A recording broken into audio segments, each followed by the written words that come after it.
Yesai bakunzi ba PITV, iyo mwumvise Moses Angelo mwumva babwira amateka y'abantu babaye rurangiranwa mu nkino ndetse no mu bindi. Uyu munsi tugiye kubabwira ubushakashatsi bwakozwe n'abahinga ku bijanye n'umutima w'ubukorikori, mu yandi majambo umutima atari ndemanwa. Ukuntu abahinga mu myaka yaheze bakomeje gukora ubushakashatsi no kugerageza ku bantu b'abagwayi. Ariko ni kubera iki gukora umutima w'ubukorikori, mu yandi majambo umutima atari ndemanwa, vyagaragaye ko bigoye kuruta uko byari vyitezwe? Kuva na kera, kuva munsi y'ibisagara kugera ku kwezi, ibikorwa byo kubakwa by'abantu biratangaje kandi birahimbaye cyane. Ariko umuntu yo kwibaza ati kubera iki gukora umutima w'ubukorikori vyabaye ibintu bigoranye kandi bititezwe?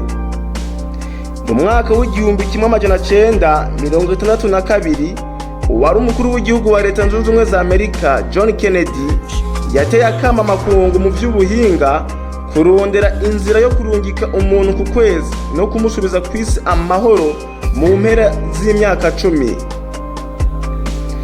Mu mwaka w'igihumbi kimwe amajana 1964, umuganga abaga umutima yitwa Michael D.B.K.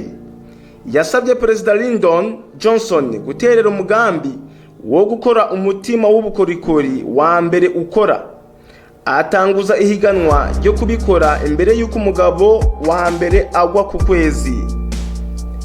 Mu mwaka w'igihumbi kimwe amajana 1969, ihangiro ryasa nk'iryagezweko, kandi ikigo cy'umutima ca Texas cyashoboye gushira umutima wa mbere w'ubuhinga amezi 3 imbere y'uko Apollo 11 itangura urugendo rw'ukwezi. Aho hambere umutima w'ubukorikori canke umutima utari kama warugambiriye kuba ubusimbura umutima nyawo wananiranye. Iyi yari intambuko nini yo gushikako. Ntivyari vyoroshe kubona uburyo umutima w'ubukorikori ushobora guterwa umugwayi no kumutegereza kubaho mu buzima busanzwe iyindi myaka myinshi. Ariko amateka y'umutima w'ubukorikori nayo ajanye no guhindura umutima. Izi zari zindi ndoto zikomeye ziteye ivyizigiro mu ntango y'umwaka w'igihumbi kimwe amajana 1960. Ariko mu mwaka w'igihumbi kimwe amajana 1967, umuganga abaga umutima Christian Barnett i Cape Town yari yamaze gutera umutima ku nshuro ya mbere. Rero intego y'umutima w'ubwoko bwa mbere atari kama yarahinduwe. Ntabwo byari bikimufasha kubaho ubuzima busanzwe. Intumbero yabo yarahindutse kugira ngo umugwayi abeho kugeza abafasha basanzwe bamuha umutima wo guhindurwa.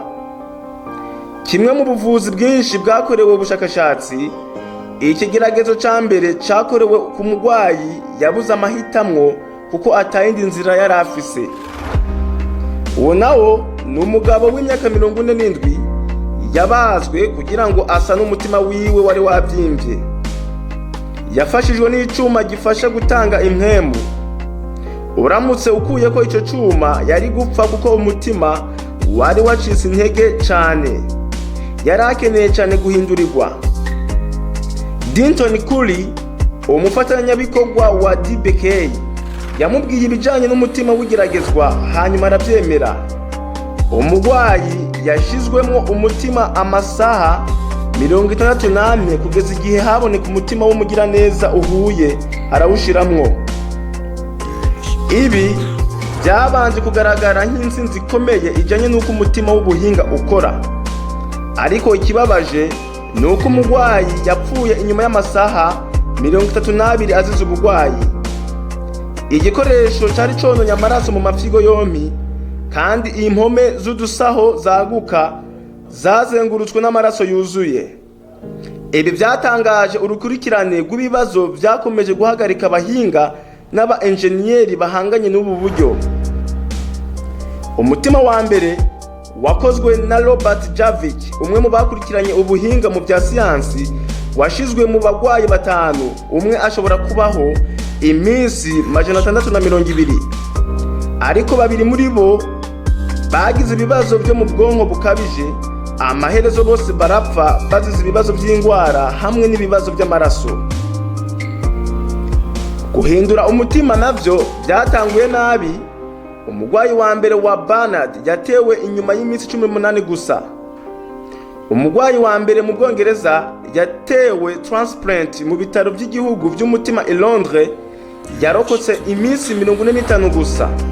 Kandi intsinzi muri rusange yagumye ariyo kudatanga icizere. Ikibazo cyari gihari ntabwo cyari ukuntu babazwe canke uko ibikorwa byagenze imbere y'umutima mushasha. Byari bidahuye hagati y'ubudahangarwa bw'umubiri wahawe umutima n'umutima utanga. Abantu 200 gusa nibo bakira umutima mu Bwongereza buri mwaka, nubwo abantu barenga 750 bafise ibibazo by'umutima bakeneye guhindurwa, kandi ibiharuro nk'ibi bigaragara ku isi yose. Kugira ngo iki kibazo gitorerwe inyishu, abahinga bagiye bahindura ingurube kugira ngo imitima yazo ihure na sisitemu y'umubiri y'umuntu.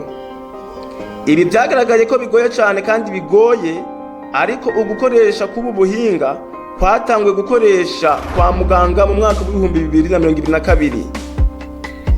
Intsinzi yo guterwa umutima yateye intambwe mu kurondera umutima utunganijwe neza, ufise ihangiro ryo gushikako rijanye no gukomeza umugwayi kugeza igihe umugira neza abonetse, canke ikiraro cyo kwimura nk'uko byitwa.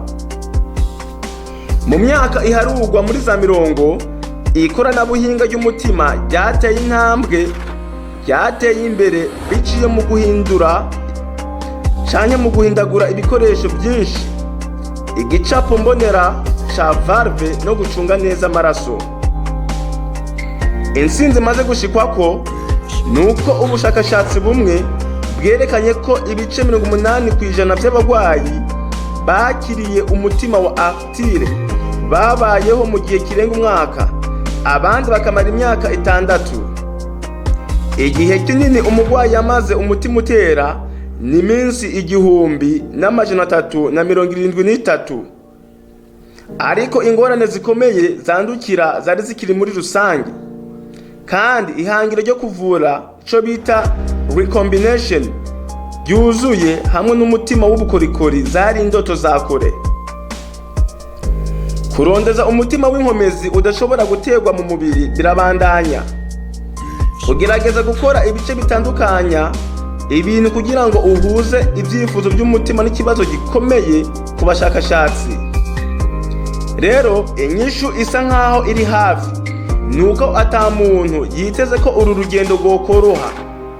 Kunanirwa gushika ku ntumbero mu myaka iheze vyatumye abahinga bicisha bugufi cyane ku bijanye n'ubwubatsi ndemano bw'umutima. Nuko rero bakunzi ba PITV, uko niko abashakashatsi bakomeje gukora ubushakashatsi butandukanye kugira ngo bakore umutima w'ubukorikori, mu yandi majambo umutima atari ndemanwa, kugira ngo bashobore kuwutera umuntu abeho kandi no mu buzima busanzwe bukomeze kugenda neza. Nuko rero bakunzi ba PITV, turabashimiye mwebwe mwese mwakurikiye kino kiganiro. Wumva hari icyo kigufitiye, hari icyo cyakunguye, ugire subscribe, ugisangize n'abandi, usige commentaire ikibazo wifuza tuzokuronderera inyishu, kandi mugire na like. Mwari kumwe na Moses Angelo. Bye bye.